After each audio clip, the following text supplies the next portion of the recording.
بسم اللہ الرحمن الرحیم۔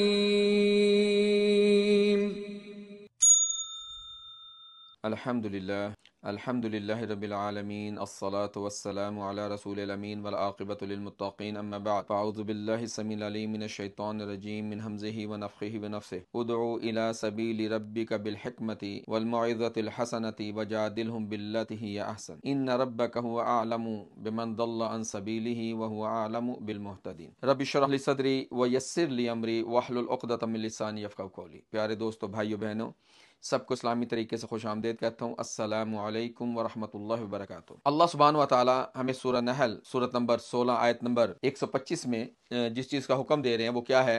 ادعو الی سبیل ربک، بلاؤ اپنے رب کے راستے کی طرف، بالحکمت والموعظۃ الحسنۃ، حکمت اور بہترین نصیحت کے ذریعے۔ تو اس میں اللہ سبحانہ و تعالی ہمیں جو طریقہ بتا رہے ہیں کہ ہم نے اللہ کی طرف بلانا ہے، لوگوں کو اللہ کے پیغامات پہنچانے ہیں، لیکن اس میں حکمت بھی ہو اور اچھی نصیحت بھی ہو۔ اب کچھ لوگوں نے حکمت کو غلط سمجھ لیا ہے، وہ اپنے دماغ کو استعمال کر کے کہتے ہیں جی یہ حکمت ہے، ہمیں سوچ بچار کر کے بات کرنی چاہیے، وہ حکمت نہیں ہے۔ حکمت بھی اللہ ہی بتائیں گے کہ اصل میں حکمت کیا ہے۔ حکمت بھی ہمیں قرآن اور حدیث سے ملے گی، کیونکہ اللہ سبحانہ و تعالیٰ نے سورہ آل عمران میں کیا کہا؟ ذالک نتلوہ علیک من الآیات وذکر الحکیم۔ سورہ آل عمران آیت نمبر 59 میں اللہ سبحانہ کہتے ہیں یہ ہیں وہ آیات جو ہم تم پر پڑھتے ہیں یا ہم تمہیں بتاتے ہیں۔ ذالک نتلوہ علیک من الآیات وذکر الحکیم، اور ذکر یاد دہانی اور حکمت، حکیم یعنی حکمت سے بھرا ہوا ذکر۔ تو اس لیے وہ حکمت ہو تو وہ ہمیں قرآن سے ملے گی، یاد دہانی ہو تو وہ بھی ہمیں قرآن سے ملے گی۔ ہم نے قرآن کے ذریعے سے لوگوں کو یاد دہانی کرانی ہے، اور اس قرآن کے ہی ذریعے لوگوں کو نصیحت کرنی ہے۔ اسی طرح اللہ سبحانہ وتعالیٰ سورہ احزاب میں بھی کیا کہتے ہیں؟ سورہ احزاب سورت نمبر 33 آیت نمبر 34 میں وَاذْكُرْنَ مَا يُتْلَى فِي بُيُوتِكُنَّ مِنْ آیَاتِ اللَّهِ وَالْحِکْمَةِ۔ اب اس قرآن کے ذریعے سے اللہ سبحانہ وتعالیٰ کہہ رہے ہیں، کیا کہہ رہے ہیں؟ محمد رسول اللہ صلی اللہ علیہ وسلم کی جو ازواج مطہرات ہیں، جو امہات المومنین ہیں، ان کو کہہ رہے ہیں وَاذْكُرْنَ مَا يُتْلَى فِي بُيُوتِكُنَّ، یعنی ذکر کرو، یاد کرو، ما یتلا فی بیوتکن، جو تمہارے گھر میں پڑھا جاتا ہے وہ کیا ہے؟ وذکرنا ما یتلا فی بیوتکن، وہ کیا ہے؟ آیات اور حکمت، آیات اور حکمت۔ تو اس لیے ہمیں قرآن سے ہی حکمت بھی ملے گی کہ ہم نے کیسے لوگوں کو اللہ کی طرف بلانا ہے۔ آج کے اس دور میں مسلمان دنیا قرآن سے دور ہوتی جا رہی ہے، الا من رحم اللہ۔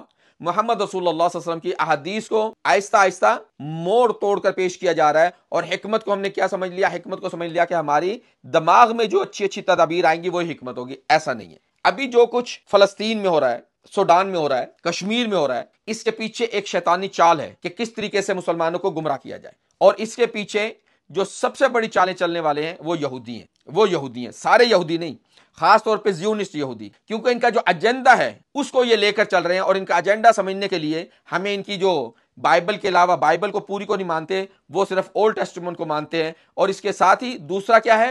وہ ہے ان کی کتاب تلمود۔ اگر ہم تلمود کو پڑھتے ہیں تو اس میں ہمیں ان کا جو بیسک ایجنڈا ہے، کس طریقے سے یہ لوگوں کو گمراہ کر سکتے ہیں، کس طریقے سے یہ اپنی حکومت قائم کر سکتے ہیں، وہ ہمیں ملتا ہے زوار، فرسٹ زوار 160A یعنی 160A۔ اس میں کیا ہے کہ devono sempre cercare di imbrogliare i cristiani، کیا مطلب؟ کہ جو یہودی ہیں انہیں چاہیے کہ ہمیشہ مواقع تلاش کریں عیسائیوں کو دھوکہ دینے کے۔ یہ میں نہیں کہتا، یہ کوئی مسلمان نہیں کہہ رہا، یہ ان کی اپنی کتاب کہہ رہی ہے۔ اور وہ کیسے دھوکہ دے رہے ہیں عیسائیوں کو؟ جو امریکنز ہیں، جو آج کل سپر پاور کے نام سے جانا جاتا ہے، ان کے جتنے پریزیڈنٹس ہیں ان کو انہوں نے کیپچر کیا ہوا ہے کوئی بھی لالچ دے کے، جیسے ٹرومین سن جو 40 کی دہائی ہے، 50 کی یعنی 1948 کے جو الیکشن ہوئے تھے، اس میں انہوں نے کیسے ٹرومین کو خریدا تھا۔ مطلب یہ ڈاکومنٹس آپ کو مل جائیں گے، تفصیل میں جانے کی ضرورت نہیں ہے۔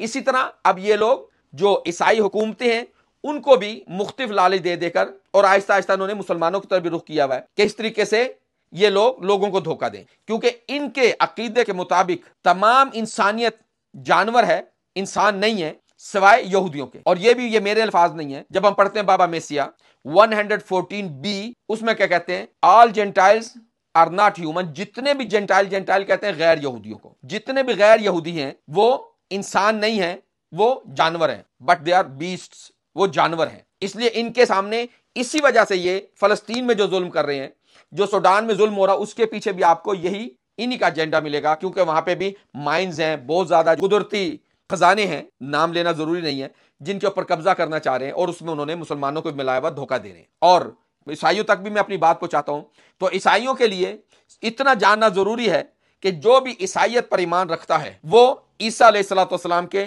ان الفاظ کو جو ان کی بائبل میں ملتے ہیں، جو نیو ٹیسٹیمنٹ میں ملتے ہیں، کہ اپنے آپ کو غلامی سے کیسے نکالنا ہے۔ آج یہ زیونسٹ ایجنڈا ہے کہ کس طریقے سے ہم انسانیت کو اپنا غلام بنائیں۔ بائبل کہتی ہے جوانی، یوحنا، اردو اور عربی میں یوحنا ملے گا آپ کو، اس کا کیپٹل جو باب ہے وہ 8 ہے، اور اس کی جو لائن ہے وہ ہے 32، ورس اس کی جو ہے وہ 32 ہے۔ اس میں کیا ہے؟ کنوشریتے لا ویریتا، سچائی کو جانو گے تو سچائی تمہیں آزاد کرے گی۔ اور سچائی یہ ہے، جیسے میں پہلے بھی حوالہ دے چکا ہوں، کہ یہ لوگ غیر یہودیوں کو جانور سمجھتے ہیں، اور یہ ان کے عقیدے میں ہے کہ یہ عیسائیوں کو گمراہ کریں، عیسائیوں کو گمراہ کریں۔ اسی لیے اللہ سبحانہ و تعالیٰ نے مسلمانوں کے اوپر یہ ذمہ داری ڈالی ہے کہ لوگوں کو حکمت کے ساتھ، یعنی جو قرآن کے اندر حکمت ہے وہ حکمت استعمال کرتے ہوئے لوگوں کو اللہ کے راستے کی طرف بلایا جائے۔ ادع الی سبیل ربک بالحکمت والموعظۃ الحسنۃ وجادلہم باللتی ہی احسن ان ربک هو اعلم بمن ضل عن سبیلہ وهو اعلم بالمہتدین۔ اللہ ہی ہے جو جانتا ہے کون راستے سے گمراہ ہے اور کون ہدایت پر ہے۔ اس میں ہمیں بہت سے پیغامات اللہ کی طرف سے ملتے ہیں، لیکن آج جو بنیادی پیغام ہے وہ یہ ہے کہ لوگوں کو اللہ کی طرف بلائیں، اور ان کے مکروہ چہرے، یہ جو یہودی زیونسٹ ہیں، ان کے مکروہ چہروں کو اللہ کی خاطر لوگوں کے سامنے ہم آشکار کریں، لوگوں کو بتائیں۔ انسانیت کے دوست نہیں بلکہ یہ انسانیت کے دشمن ہے۔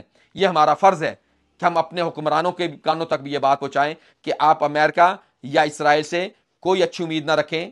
آج انہوں نے ادھر کیا ہے، کل ادھر بھی آ سکتے ہیں، اور یہ آئیں گے، یہ ان کے ایجنڈے میں ہے۔